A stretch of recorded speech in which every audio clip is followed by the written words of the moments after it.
expert here, it just makes sense, there needs to be some kind of protocol in place. Councilor Russell. At the kitty corner here, I'd like to say, I think you hit the nail on the head. John knows with Al, they're working on, and what happens every year is different. One of the things that people don't realize is that a long time ago, they decided, the farmers who were left in the block, there used to be 47 of them, now we're down to like, what, 8? That one of the things that we didn't put in place formally was the irrigation aspect.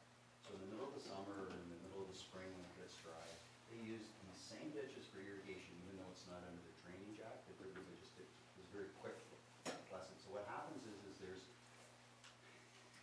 let's just say, disagreement would be a nice term for it. But anyways, the fact is Al was able to work with them and whatever. And I think Councilor Owen's going in the right direction. I think a little bit more formal protocol about how and why. When we have our workers running up and down drains, looking for beaver dams that don't exist when it's in fact pieces of plywood blocking off things to make dams so that they can have irrigation. This is what happens, and it's a waste of time for our staff. I think Councilor Owen is going in the right direction. I said to council last meeting that the mayor had suggested a public meeting with the affected landowners because they pay for this, remember, they all pay for this. So it's not like they're paying for this thing. So I think it's just coming to that fair and equitable place where everything from the swans and the early planting through irrigation to the harvest, that there's a fair and equitable thing. And it's not a complaint about a commissioner, it's not a complaint about it. It's getting them to be working together as a team. That's really what we need. So I think Councilor Owen is correct. So I make the motion that we direct John over to CAO to set up something with Al and the affected farmers to seek the direction of that. Thank you for the report, by the way, through Al. I'll second that. Second by Councilor Scott. Any other questions, discussion? All in favor of that? Carried. Councilor Russell. She wants to go again. I'll let her go first. Well, the second part of the report is the spring report that was prepared back in 2009. North Walden Drainage, yeah. Around the north Goose Marsh, Oakwood area when we had the high water table, and we've experienced that a couple of times in recent memory. The previous occasion was 1985, when the water table was extremely high, flooding all over, very similar to this. This kind of a significant flood or high water table doesn't happen every year. It's sporadic, and who knows when the next one will occur. This situation is very similar to ice management. I mean, you could do a whole bunch of expensive drainage stuff with Zippo guarantee. And I'm speaking as a former resident of Goose Marsh, who experienced a 3-month flooded basement, and also family who had basements flooded in the past flood here in 2009. You can't fight the water table, and this particular piece of documentation, and we should go through and just ask staff for the history. But this was sent out to all of the residents in the area because they were very concerned. They certainly wanted the municipality to do something about it and take the water and take the water away. Nothing is going to take that water away until the water table goes down. You can pump it wherever, and as you can see, when this letter was sent out to folks, nobody is too excited to initiate a drainage petition. So that's where it sits. There has been no action taken, and I'm assuming that we're not going to hear anything until maybe another 20 years when the water table will again cycle and be as high as it was in 2009 and back in '85. Deputy Just a quick question. How many lot owners does this problem actually impact, John?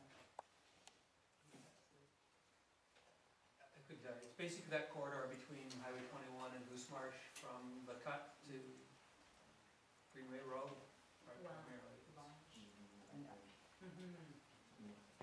Councilor Owen? Actually, it's bits and pieces.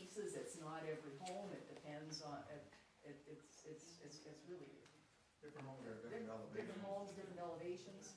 Some were fine and some were not, so in some cases it might have been every second one, but not even as far as Oakwood so much. It was mostly along Phillip, Goose Marsh, Phillip Road, was the worst of it.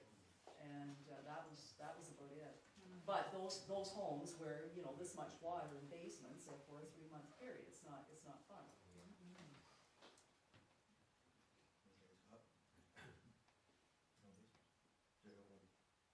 How do we deal with this report?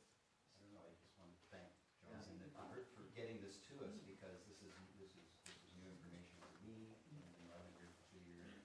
I heard a lot about it, I continue to hear a lot about it. I got more recent lines about it, and that's why it was emergent the last, because we have somebody who has it's right up close to where it was in 2009 back in the fall. We were having some pump problems, there were some things, and we did have some heavy rains in that period, so we all know that, and I think Councilor Billman explained it quite correctly. I'm glad that I got this report, because now what a council can see is if somebody phones them, what we really have is a similar thing to the ice jamming. You can try to solve a problem, but you know, are we going to spend millions of dollars to do it, or is somebody going to petition to do a little local improvement? Obviously, what the report says is that you know, the residents thought it was the municipality's responsibility, so Council Elder Day must have basically said, well, okay, fine, it's not our responsibility. And the last paragraph in this report, there was a preliminary nature of this report. They did an in-detailed investigation. There was no cost allocations per house. There's no detail to this at all. So even though it wasn't done in the Municipal Drainage Act and in that other part, so I think Council made that decision at that point in time. And unless there's a petition to us to affect it, we're in a position where we need a local improvement petition, or we need a Drainage Act petition for us to go to the next step. And I need, you know, you asked at the last council meeting, did you not? And I was getting these things from my ratepayers, and the water was rising and the pumps were going, and actually it's been, John, through you, John, that basically the study's been done and there are solutions to it, but they were not. Solutions without guarantees and a lot of dollars. I think it really coincided with the lowering of that water table. It just seemed, it took a while to get the report. By the time it was done, kind of the pressure was off, and it did ease up, and it was out of sight and out of mind. Some people moved out of the area that were reactivists for that, something to be done.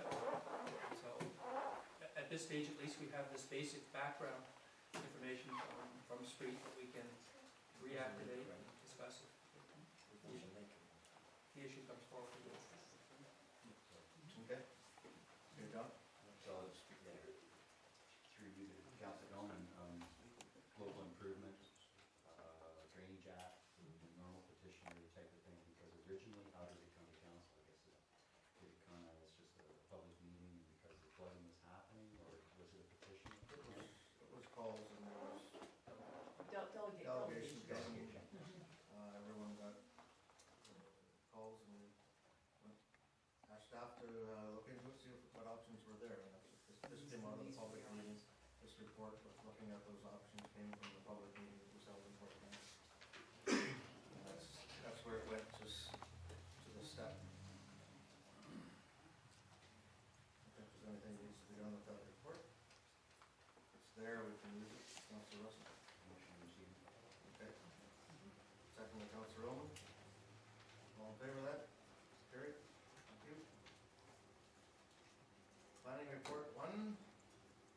There's a recommendation here. This is for the area and Theodore Ross. Councilor Owen? Approve the recommendation. Seconded. Moved and seconded. Questions to the recommendation? All in favor of this report? It's carried.